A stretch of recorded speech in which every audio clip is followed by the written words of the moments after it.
નારી સ્વાભિમાન આંદોલનના આ મંચ ઉપર આપ સૌ પત્રકાર ભાઈઓનું, અમરેલીના સૌ લાગણીશીલ નગરજનોનું, જાહેર જીવનના વિવિધ સમાજના સૌ ઉપસ્થિત આગેવાનોનું હાર્દિક સ્વાગત કરું છું.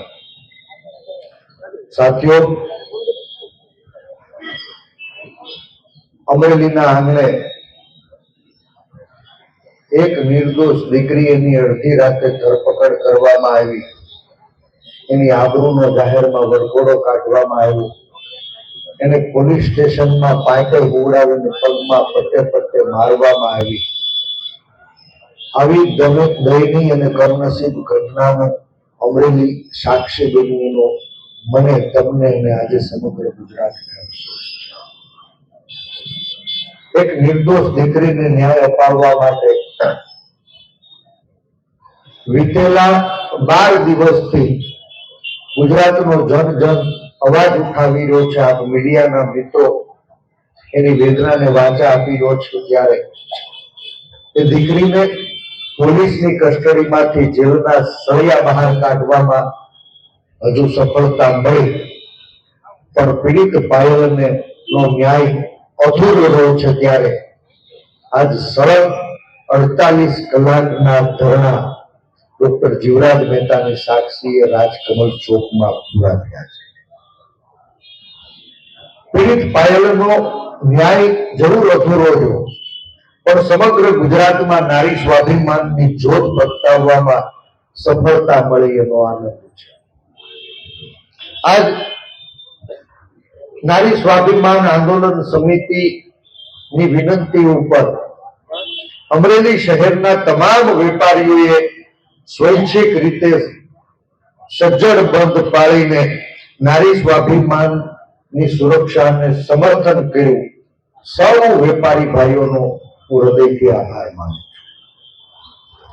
સળંગ 48 કલાકના ધરણા પછી સૂતેલી સરકારની સંવેદના જગાડવામાં નિષ્ફળ રહ્યોનો મને અફસોસ છે. સરકાર સૂતી રહી, પણ ગુજરાતની જનતા જાગી, તેનો અત્યંત આનંદ છે. સાથીઓ,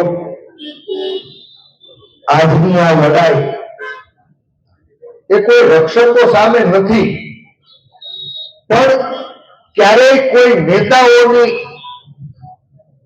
આંગળીએ, કોઈ નેતાઓના ઈશારે નાચતા એ મુઠ્ઠી પર ભક્ષકો, એની સામેની છે. કાયદાને જાણનારા લોકો કાયદાનું ઈરાદાપૂર્વક ઉલ્લંઘન કરે, એની સામેની આ લડાઈ છે. અને આ લડાઈ આજ અમરેલીના આંગણે 48 કલાકના ધરણાથી જે અમે જ્યોત જલાવી હતી, એ લડાઈનું હવે વ્યાપ અને આક્રમકતા વધારવા અમે આગળ વધી રહ્યા છીએ.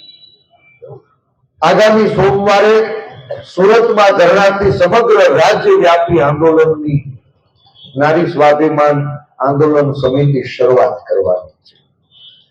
આ આંદોલનમાં રાજ્યના તમામ ધર્મ, સમાજ અને રાજકીય પાર્ટીના આગેવાનોને નારી સ્વાભિમાન આંદોલનમાં જોડાવા હું જાહેર નિમંત્રણ પાઠવું છું. સૌ સહકાર આપે એવી વિનંતી કરું છું. આજે રાજ્ય પોલીસ વડાને ફરિયાદ કરવા માટે ખુદ પીડિત બેન પાયલ પહોંચી રહી છે. સવારે 10 વાગ્યાનો સમય આપ્યો તો, કદાચ એ પીડિત પાયલ રાજ્ય પોલીસ વડાના દરબારમાં એની આપવીતી કહી અને જવાબદારો સામે કડકમાં કડક પગલા થાય એવી લાગણી, માગણી, રજૂઆત અને ફરિયાદ કરશે.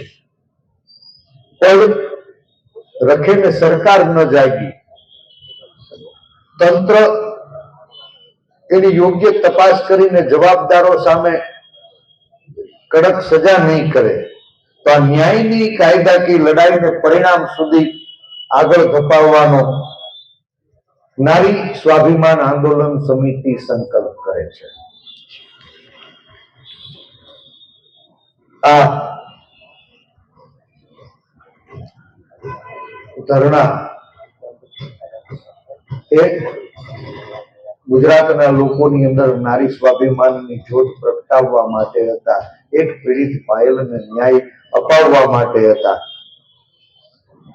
આ પીડિત પાયલના સ્વાભિમાનને ઠેસ પહોંચાડનારા તમામ જવાબદારો સામે કડકમાં કડક પગલા ભરવા માટે હતા.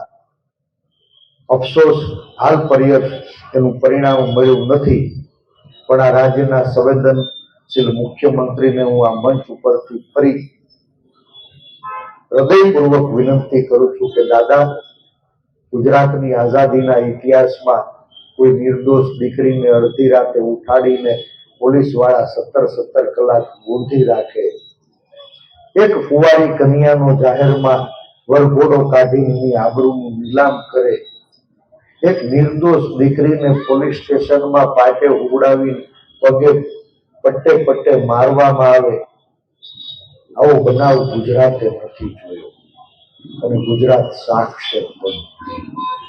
મારી વિનંતી છે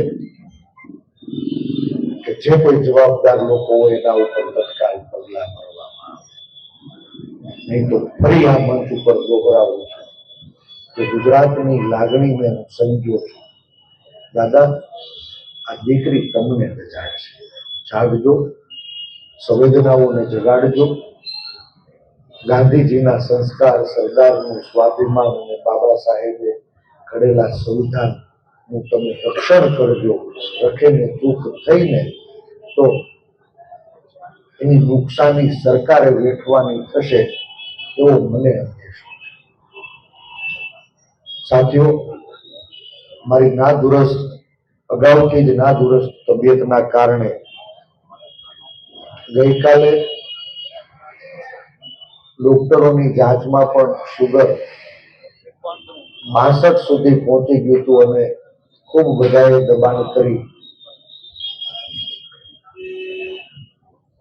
કેમ શુગર લેવલ મેન્ટેન થાય, તબિયત સચવાય એવી વિનંતી કરી. મારા માતુશ્રી પણ ખૂબ ગભરાયેલા હતા અને ઘરેથી રૂબરૂ આ મંચ ઉપર જાહેર જીવનના ઇતિહાસમાં પહેલી વખત આવ્યા. માટે આ સળંગ 48 કલાકથી ચાલતા અન્નવિહીન ધરણા એ હાલ પૂરા કરવાની જાહેરાત કરું. હવે ગુજરાતની તમામ દીકરીઓના ભવિષ્યને સુરક્ષિત રાખવા માટે, આ ન્યાયની લડાઈને આગળ ધપાવવા માટે હું સમગ્ર ગુજરાતને વિનંતી કરું છું. નારી સ્વાભિમાન આંદોલનને આશ્વાસન આપનારા, જાહેરમાં સમર્થન કરનારા, બળ પૂરું પાડનારા, એક દીકરીની લજ્જા, મર્યાદા અને સ્વાભિમાનના રક્ષણ કાજે એનો અવાજ બનનારા તમામ સ્નેહીજનો, જેને આ મંચની મુલાકાત લીધી, જેને ટેલિફોનિક સંદેશો પાઠવીને બળ પૂરું પાડ્યું, એવા તમામ રાજકીય પાર્ટીના આગેવાનો, સામાજિક આગેવાનો અને આપ સૌ મીડિયાના મિત્રો જે આ દીકરી પીડિત પાયલનો પહેલેથી અવાજ બન્યા છો, આપ સૌનો હું આ જાહેર મંચ ઉપરથી આભાર માનું છું. આ ધરણા પૂરા થયા છે, ન્યાયની લડાઈ એની શરૂઆત થઈ છે અને એક પીડિત પાયલને ન્યાયથી ભવિષ્યમાં સમગ્ર ગુજરાતની કોઈ પણ દીકરીઓના સ્વાભિમાનને ઠેસ પહોંચાડનારો,